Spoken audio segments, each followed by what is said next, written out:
different other kinds of spiritual processes that separate these different levels of realization. And one has to go through these processes in the order given in the scriptures to attain the actual results. And we have all that information, and it's part of the structure of the esoteric teaching. So as we follow this path on out, we will be guided to these states one after another. So who is the person in the exoteric circle? Well, they're the newbie. They're the people who are still in material consciousness, but they are aspiring for spiritual consciousness. So they take up some kind of form of worship or service, some kind of spiritual process. And they are thinking, yes, this process will lead me to my goal, and all other processes are bogus. They're teaching or thinking like that. And that is called sectarianism. Do we really think that the Lord is only in our church or our temple or our religious organization and not in others? Then why are there so many religions? Why are there so many spiritual paths? No, God is everywhere and in everything. But he reveals himself in different proportions in different spiritual paths. And if we do a sober, comparative study of the different paths and their amount of information, the quality of the information, the quality of the process used to realize the spiritual qualities, we'll see that the esoteric teaching is far and above the most complete, the most accurate, and the most pure. And that's not because we're prejudiced. That's because it's simply a fact. However, the Kanishta Adhikari is not like that. They are typically engaged in a very preliminary stage of spiritual life, yet they have this tremendous chip on their shoulder thinking, well, mine is the best. But they haven't really looked into the others. That's the difference. A Madhyama Adhikari has looked into many, many spiritual paths and finally accepted the esoteric teaching because of its superiority. Now, that's a different thing. He's not prejudiced. He's made the investigation. He's done his homework.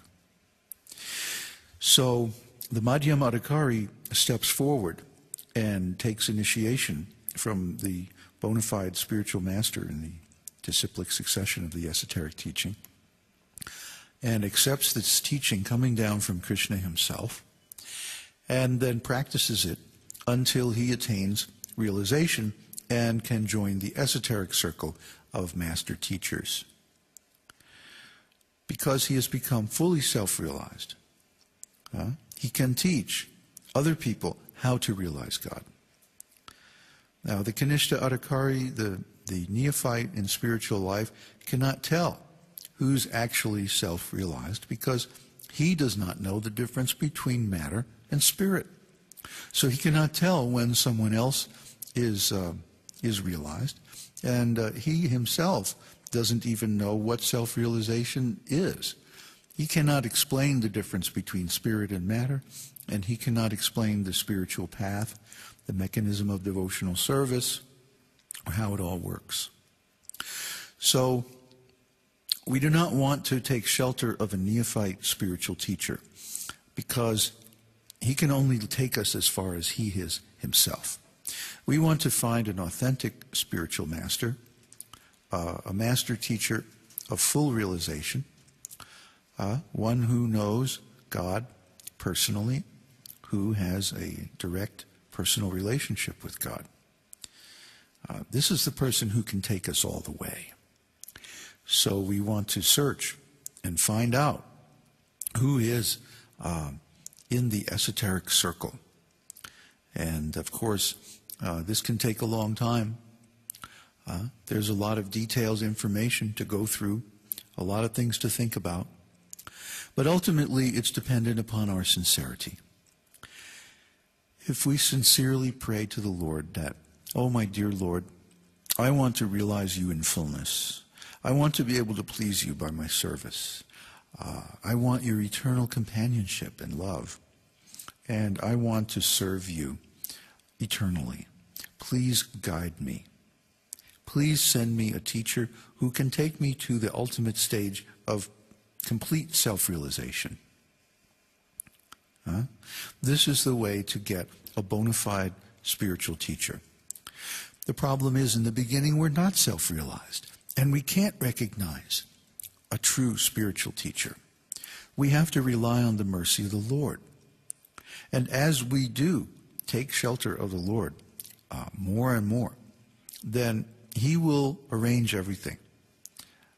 So if we're sincere, instead of looking outside for a spiritual master and trying to figure out ourselves who is self-realized, which is not a very good idea, because in the beginning we don't know who is self-realized. Instead, we should turn within, take shelter of the Lord, and pray for a bona fide spiritual master. That will be very successful. So, I hope, if you're listening to this podcast, that you are sincere, and that you will see that the esoteric teaching is the richest and most valuable, complete path to complete self-realization. Hare Krishna, Hare Ram. Om Purnamadaha Purnamidam Purnat Purnamudachyate Purnasya Purnamadaya Purnameva Vashishyate. We hope you've enjoyed this edition of Your Perfect Body. This is David Hughes, your host, reminding you to visit us on the web at esotericteaching.org. Your feedback is important to us. For questions, comments, or to join our mailing list, email yourperfectbody@esotericteaching.org.